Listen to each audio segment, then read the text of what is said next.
Alors bonjour à tous, c'est la quatrième partie que je présente pour ce duel des légendes entre Michael Tal, surnommé le magicien de Riga, et le Kid de Brooklyn, Bobby Fischer.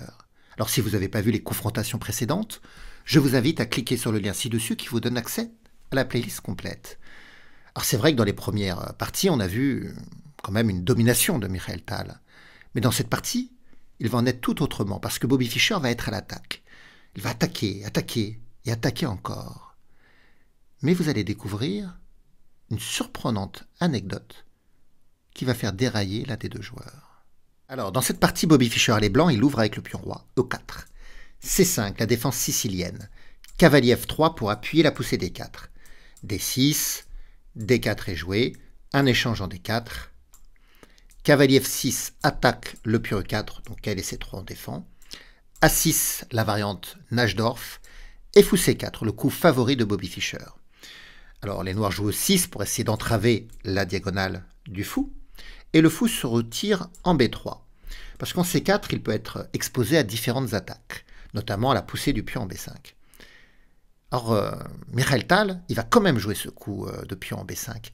C'est vrai que dans la deuxième partie de ce duel des légendes, on s'était retrouvé dans la même position. Et Michael Tal avait préféré jouer fou E7. Et dans cette partie, il pousse en B5 directement. F4 est joué par Bobby Fischer. Alors son idée, avec cette poussée de pion en F4, c'est de venir taper, à un moment donné, le pion E6, avec le pion, le cavalier et le fou, notamment pour faire craquer ce pion E6, que ce pion E6 disparaisse ou avance pour récupérer la case D5. Mais B4, parce qu'après tout, le pion B vient attaquer le cavalier, qui est le défenseur du pion 4 central. Alors Bobby Fischer, il le sait qu'il va perdre ce pion. Mais il est habitué à jouer ce type de position, et après cavalier A4, cavalier Pro E4, il fait petit roc. Et il a fait un gambit de ce pion, c'est-à-dire un sacrifice de ce pion dans l'ouverture, pour obtenir en compensation un meilleur développement. Il a 3 pièces en jeu contre une seule, il a déjà roqué, même la tour peut combattre, le pion F peut être amené à jouer en F5 et attaquer la position, et le cavalier E4 est sans défense, donc il est exposé aux attaques. Le roi noir traîne au centre. Donc dans cette position, même si les noirs ont un pion de plus, ils ont du souci à se faire quant au manque de développement. Et là, Michael Tal, il va jouer G6. Il avance le pion en G6. Et on va voir comment Fischer attaque. Alors d'après vous, qu'a-t-il joué dans cette position? Alors je vous invite à mettre la vidéo sur pause si vous voulez trouver le coup d'attaque de Fischer, le premier coup d'attaque, et puis on regarde après si vous avez trouvé le coup du champion. A tout de suite. Alors, dans cette position, qu'a joué Fischer? Eh bien, il a poussé le pion F5. Il attaque le pion E6 une troisième fois. Alors, Michael Tal va prendre avec le pion G. S'il prend avec le pion E, on va trouver des idées un peu similaires. L'idée, en fait, en cas de prise du pion E, ça pourrait être... Alors déjà, on a fou D5 qui peut être intéressant avec l'attaque de la tour et du cavalier, mais on pourrait sacrifier le cavalier contre le pion F5, avec l'idée ensuite d'enchaîner par dame D5, qui menace le mat en F7 et l'attaque de la tour sans protection. Par exemple, cavalier prend F5, et sur fou prend, dame D5. On peut se dire, la tour peut venir en A7 encore. Comme ça, elle se sauve et elle défend le pion en F7. Mais là, la dame blanche irait en D4, attaque la tour, et l'autre en H8. Donc, dans cette position, après F5, Fischer n'a pas peur de la prise. Il serait capable de sacrifier son cavalier et d'accéder à D5 pour menacer F7 et la tour en A8. Et après, il trouverait encore des moyens d'attaquer la tour en H8 sans protection. Parce que les grandes diagonales sont ouvertes dans cette position et les deux tours sont sans protection. Alors, Michael Tal, il prend du pion G. Après tout, ça pourra ouvrir la colonne G pour sa tour. Mais, cavalier prend F5 quand même. Et là, Michael Tal ne reprend pas et joue tour G8. S'il reprend, alors, dame D5 comme dans l'autre variante, menace le mat en F7 et attaque la tour. Et c'est pareil, si on joue tour A7, dame D4 arrive avec l'attaque des deux tours. Et la position noire est en ruine. C'est pour ça qu'après cavalier prend F5, Michael Tal, il joue tour G8. Et là, Bobby Fischer attaque encore. Il va jouer fou D5. Attaque la tour, attaque le cavalier. Et vous savez quoi? Michael Tal, il prend pas. Il va jouer tour A7. Parce que s'il prend, on a dame prend D5 qui attaque la tour A8 et le cavalier sans protection. Et on s'aperçoit que la structure de pion noir est totalement morcelée, que le roi noir traîne au centre, qu'il y a des faiblesses de pièces sans protection, qu'il n'y a pas de développement pour les noirs, avec toutes les pièces sur la 8e rangée. Donc c'est une très mauvaise position, bien sûr, pour les noirs. Donc fou D5 est joué. Et Fischer a mis le cavalier en F5, le fou en D5, et Michael Tal ne peut rien prendre.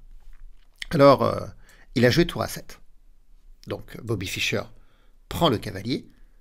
Si Michael Tal ne veut pas rester avec une pièce en moins, il va prendre le cavalier aussi. Et là, fou prend F5. Tour E7. Fou prend. Dame prend. Et là, c'est une position critique. Parce que c'est vrai qu'il y a une certaine désorganisation dans le jeu noir, avec le roi qui traîne au centre, qui est privé d'abressure, des pions qui sont isolés un peu partout. Mais les blancs ont quand même un problème. C'est le cavalier A4 qui est sans protection. Et le pion G2 qui est ciblé par la tour. Et donc il y a un coup qui traîne en faveur des noirs qui pourrait être dame C6. On va le voir d'ailleurs dans la partie. Avec la menace du mat en G2 et l'attaque du cavalier en A4. Et c'est vrai que Fischer ici, il pourrait jouer C3 pour régler le problème de défense du cavalier. Mais il va préférer une approche plus offensive. On va le voir, il va jouer fou F4, il va accepter le coup dame C6.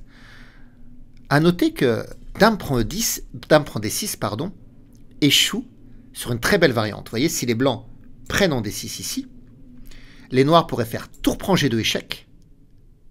Parce que, vous comprenez, la dame en D6, elle est sous le viseur du fou. Et donc, si la tour E7 parvient à partir en faisant échec, alors le fou prendra la dame. D'où l'idée de faire tour prend G2 échec pour attirer le roi en G2 et pouvoir ensuite enchaîner par tour E2 échec qui gagnerait la dame. Et déjà, le roi, il est quasiment obligé de prendre la tour parce que si joue roi H1, on pourrait jouer dame B7. Et bientôt, la découverte de la tour va être fatale aux blancs. Donc les blancs seront contraints de prendre la tour. Et après tour E2 échec, la dame est perdue. Alors c'est vrai que le roi blanc, il peut venir en F3. Et si on prend la dame, le roi prend la tour. Et on se dit, les blancs, ils ont quand même 2 tours pour compenser la dame. Mais dame prend C2, échec, fourchette. Et finalement, les noirs vont perdre le cavalier en route. Donc voyez dans cette position, dame prend D6 ne marche pas. Et il y a le problème dame C6 qui va arriver avec la menace en G2 et sur le cavalier sans protection. Alors, comme je l'ai dit, on peut jouer C3, mais Bobby Fischer, il va avoir une approche plus offensive ici. Il va jouer fou F4. Il va accepter la perte de son cavalier, après dame C6, dame F3, dame prend A4, pour contre-attaquer avec fou prend D6. Et d'un seul coup, le fou attaque le cavalier, attaque la tour. Attention, parce que la tour, elle doit défendre F7 de l'attaque ici, sur la colonne F. Il y a des coups qui sont perdants dans cette position. Par exemple, si on joue tour D7, alors là, c'est pas le fou qui va prendre quoi que ce soit, ça va être tour E1 échec. Et pas question de jouer fou E7, parce que on pourrait prendre en F7, ça intercepterait la protection de la tour sur le pion en F7. Et si le roi vient en D8, dame F6 échec. Et s'il vient en C8, tour E8 échec. Si on ramène la tour, on prend puisqu'on attrape 2 fois. Et si le roi va en B7, on prend le cavalier puisque le fou protège. Et c'est un massacre, bien sûr. Donc dans cette position, après fou D6, la tour, elle ne peut pas se décaler sur la 7e rangée. Elle doit rester là où elle est. Mais les blancs s'apprêtent à prendre la tour pour ensuite gagner le pion F7. Et puis il y a toujours le cavalier qui traîne. Bon, alors le cavalier, vous savez, finalement Michael Tal, il a une pièce d'avance, donc il peut le rendre. Donc Michael Tal, il va jouer dame C6, pour essayer de proposer l'échange des dames. Il y a eu fou prend, B8. Et là, dame prend B6 échec, qui permet la récupération du fou, et finalement on conserve une pièce. Roi H1, dame prend B8. Et là, un fait de match incroyable va se produire. Bobby Fischer écrit sur sa feuille de match, la partie elle est notée, et il écrit le coup tour A, E1. Et vous savez quoi? C'est le meilleur coup de la position. Il faut jouer tour A, E1. Seulement, Bobby Fischer, il écrit ce coup, et puis il ne le joue pas encore, parce qu'à l'époque, c'est autorisé. Maintenant, on ne peut pas écrire un coup avant de le jouer. Il faut d'abord jouer le coup et l'écrire après. Mais à l'époque, on pouvait écrire le coup avant de le jouer, et puis finalement, effacer ce coup, changer et jouer un autre coup. Et donc Bobby Fischer, il écrit le coup tour A1, il s'apprête à le jouer, mais il ne l'a pas encore joué, et il voit Michael Tal qui se lève, qui se balade, qui discute avec un autre joueur russe, puis on voit que Michael Tal sourit, ricane. Et Bobby Fischer, du coup, il va changer son coup. Il ne va pas jouer tour A1. Il va jouer Dame C6 échec, qui paraît bien, mais qui va laisser les noirs avec la pièce en plus. Les noirs vont pouvoir digérer leur pièce en plus. En réalité, il fallait jouer tour A1, et ce coup pose problème aux noirs. En réalité, les noirs, pour s'en sortir, ils devraient trouver un coup comme roi D8 pour essayer de partir avec leur roi. Les autres coups ne marchent pas. On ne peut pas jouer tour prend E1, parce qu'il y aurait dame prend F7 échec intermédiaire, roi D8, puis on prend la tour en E1, et les noirs se retrouvent dans une position désastreuse. La tour est attaquée, on menace tour E8 qui va arriver, vous voyez, avec des mates. Ici, c'est même pas la dame noire qu'on cherche à gagner, c'est mates. Donc, si on joue tour A1, les noirs ne peuvent pas prendre la tour. Mais du coup, la tour noire, elle est clouée, et les blancs s'apprêtent à faire dame prend F7 échec, du coup. Et si les noirs jouent tour G7, pour défendre F7, alors maintenant, dame C6 échec est très fort. Roi D8, tour D1 échec. Et là, qu'est-ce que vous voulez faire? Il faut jouer tour D7, et on va faire dame prend D7, et ça va être mat. Donc, dans cette position, tour A1 est le bon coup. Alors, les noirs pourraient tenir la position encore en jouant roi D8, mais les blancs sont peut-être une pièce en moins, mais le roi noir n'a pas d'abri, il est sous le feu des attaques, et ça donne une bonne position aux blancs. Alors, dans la partie, je vous l'ai dit, c'est pas tour A1 qui a été joué.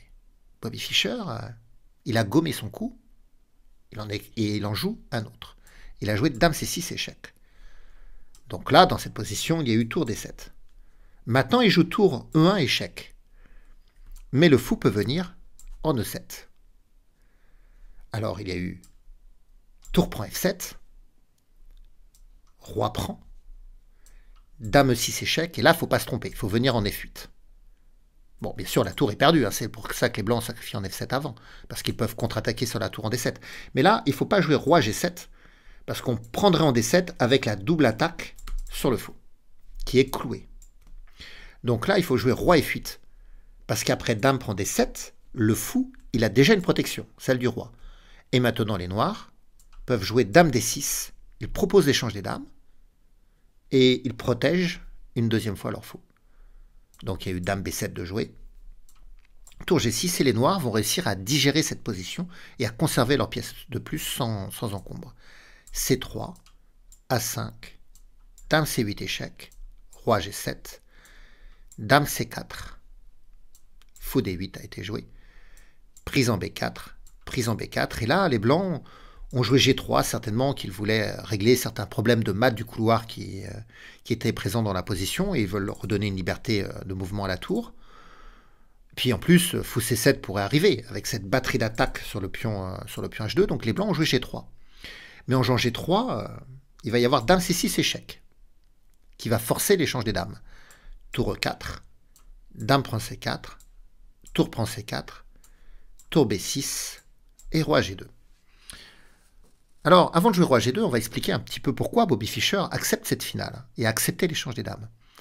Parce que si les blancs parviennent à éliminer le pion B4, et même à troquer leurs deux pions contre le seul pion B4, alors cette position sera match nul. On ne pourra pas gagner avec les noirs. D'ailleurs, si on arrive à troquer les 4 pions blancs contre les 2 pions noirs, la finale tour et fou contre tour est match nul, on ne peut pas la gagner. Et alors on pourrait se dire, les blancs ils vont jouer à 3 pour provoquer l'échange des pions, mais justement non, parce que les noirs pourraient jouer B3, avec la tour qui soutient, et le fou qui pourra venir en F6 éliminer le pion B2, et le pion B ira à dame. Vous voyez? Donc c'est pour ça, dans la position, les blancs ont joué roi G2. Ils rapprochent le roi, les noirs aussi, roi F6. On a une centralisation de roi dans cette finale. roi E3, fou G5 échec, roi E2. Alors on pourrait se dire roi D3, mais roi D3, ça permet tour D6 échec, et sur roi C2, tour D2 échec, et sur roi B3, fou E7, le fou revient défendre le pion, et la tour est très bien placée sur la deuxième rangée. Donc c'est pour ça, après fou G5 échec, le roi vient en E2. Roi D5 attaque la tour. Maintenant, roi D3. Fou F6 attaque le pion. On pourrait s'intéresser à B3, mais il a joué tour C2, Fischer. Fou E5, tour E2. Tour F6, tour C2. Tour F3 échec, roi E2. Tour F7, roi D3. Fou D4. Pion A3, on essaye d'échanger les pions. Mais on refuse. B3, attaque la tour. Et là, Fischer a joué tour C8, ce qui va laisser le pion B2 se faire attraper. On va se demander pourquoi il ne joue pas tour D2 ou tour E2. Alors s'il joue tour E2, on aurait tour F3 échec, et après roi D2, fou prend B2. Et sur tour D2, on jouerait quand même tour F3 échec, et après roi E2, tour F2, échange des tours, et le pion B2 va tomber. Voilà pourquoi dans la position, après B3, tour C8 a été joué, mais du coup, fou prend B2. Tour D8 échec, roi C6, tour B8, on attaque B3, tour F3 échec, roi C4, tour C3 échec. C'est marrant de voir ce trio de pièces qui se défendent. Le fou protège la tour et la tour défend le pion.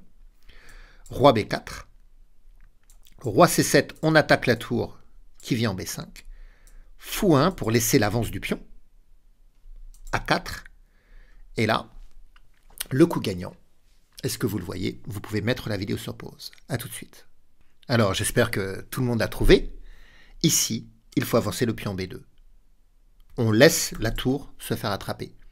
Tout simplement parce qu'après roi prend tour, le pion avancera en se transformant en dame et en faisant échec au roi, ce qui empêche la tour de prendre la dame. Alors vous allez me dire, oui, mais après B2, le roi n'est pas obligé de prendre la tour.